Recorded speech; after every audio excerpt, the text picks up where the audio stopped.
Xin chào tất cả mọi người nhé. Hiện tại bên Thảo đang quay trực tiếp một ca vừa mới hoàn thiện xong 50% mí full gem khách nhé.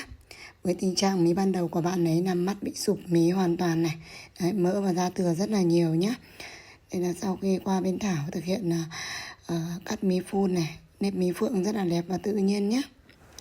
Để mọi người so sánh giữa hai mắt này, rất là đẹp luôn.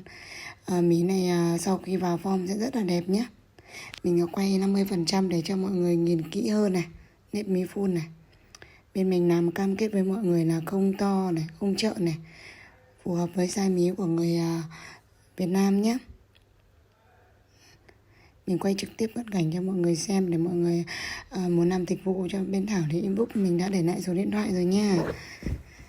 Chị nào muốn làm đẹp thì inbox cho mình nha. Ok, xin chào mọi người.